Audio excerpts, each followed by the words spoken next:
Hi friends, welcome back to our channel. ఈరోజు పాత గోడలకి టైల్స్ ఎలా వేయాలో క్లియర్గా ఎక్స్ప్లెయిన్ చేస్తాను. చాలా వరకు కొత్త గోడలకి ఎలా వేయాలో ఎక్కువ వీడియోస్ ఉన్నాయి మన యూట్యూబ్లో. పాత గోడలకి ఎలా వేయాలో క్లియర్గా ఎక్స్ప్లెయిన్ చేస్తాను. ముందుగా గోడ అనేది హ్యాకింగ్ కొట్టుకోవాలా మిషన్తో. తర్వాత గోడకి వండ అనేది అప్లై చేసుకోవాలా పల్స్గా. తర్వాత టైల్కి కూడా వండ అనేది వేసుకోవాలా. మొదటి టైల్ వచ్చి ఇలా లెవెల్ పెట్టి అలాగే ప్లంబామ్ కూడా వేసి చెక్ చేసుకోవాలి. ప్లంబామ్కి అనేది ఒకవేళ గోడ అనేది సరిగ్గా లెవెల్ లేకపోతే గజం కట్టుతో లెవెల్ వేసుకుంటే సరిపోతుంది. వీలైనంత వరకు ప్లంబామ్తో వేసుకుంటే వర్క్ అనేది చాలా నీట్గా ఉంటుంది. ఫ్రెండ్స్, చాలా వరకు పాత గోడలకి ఇలా వండ అనేది గోడకు అప్లై చేయకుండా డైరెక్ట్గా ఒకేసారి వేస్తూ ఉంటారు హ్యాకింగ్ కొట్టేసి. అలా వేయకూడదు ఫ్రెండ్స్. అలా వేయడం వల్ల కొద్ది రోజుల తర్వాత టైల్స్ అనేవి ఊడిపోతాయి. ఖచ్చితంగా గోడకు అనేది మనం వండ అనేది అప్లై చేసుకోవాలా. అలా చేస్తే మనకు పట్టు ఎక్కువ దొరుకుతుంది, చాలా స్ట్రాంగ్గా ఉంటాయి. ముందుగా మనం టైల్ వేయాలనుకున్నప్పుడు మనకు ఎదురు గోడ అయితే ఏదైతే మనకు కనిపిస్తుందో ఆ గోడకే వేయాల్సి ఉంటుంది టైల్ అనేది. ఎందుకంటే ఆ గోడకు వేసిన తర్వాత పక్కన టైల్స్ వేసుకుంటే మనకు జాయింట్ అనేది కనిపించకుండా కార్నర్స్లో నీట్గా ఉంటుంది. అలాగే పాత గోడకి టైల్స్ వేసేటప్పుడు సిరామిక్ టైల్స్ అయినా లేక వెట్రిఫైడ్ టైల్స్ అయినా ఏదైనా సరే మనం ఖచ్చితంగా రాక్ సిమెంట్ అంటారు, టైల్ అడిసివ్ అంటారు. దాని పేరు అయితే యాక్చువల్గా టైల్ అడిసివ్ అంటారు. టైల్ అడిసివ్ అనేది ఖచ్చితంగా యూజ్ చేయాల్సి ఉంటుంది. ఎందుకంటే దాంట్లో అయితే పట్టు బాగుంటుంది. గట్టిగా మామూలు సిమెంట్తో పోలిస్తే మనం గట్టిదనం చాలా ఎక్కువ ఉంటుంది. మనం మామూలు సిమెంట్తో కలిపి టైల్ అడిసివ్ కూడా మిక్స్ చేసి వేసుకోవడం వల్ల గోడలకి బాగా గ్రిప్ అనేది దొరుకుతుంది. ఖచ్చితంగా మనం టైల్ అడిసివ్ అనేది ఖచ్చితంగా వాడాలా. మామూలు సిమెంట్ వేస్తే ఖచ్చితంగా ఎప్పటికైనా ప్రమాదమే, అది ఊడిపోయే అవకాశం చాలా ఉంది. ఫ్రెండ్స్, ఎదురుగోడ అయిన తర్వాత పక్కన కూడా వేసేటప్పుడు మనం మొదటి టైలు ఇలా ప్లంబామ్ వేసి చెక్ చేసుకోవాలి.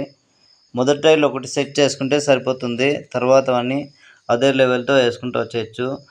హైట్ మాత్రం పైకి మాత్రం కరెక్ట్గా లెవెల్ అనేది చెక్ చేసుకోవాలా. ఇలా సైడ్కి అయితే ఒక టైల్ వేసుకుంటే మిగతావన్నీ లెవెల్ కరెక్ట్గా వచ్చేస్తాయి.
ఫ్రెండ్స్ ఇలా దిమ్ అనేది వస్తే మనం ముందుగా పెద్ద టైర్లు అనేది వెడల్పుగా ఎక్కువ ఉండేది వేసుకున్న తర్వాత చిన్న టైర్లు అనేది వేసుకుంటే చూడ్డానికి చాలా బాగుంటుంది.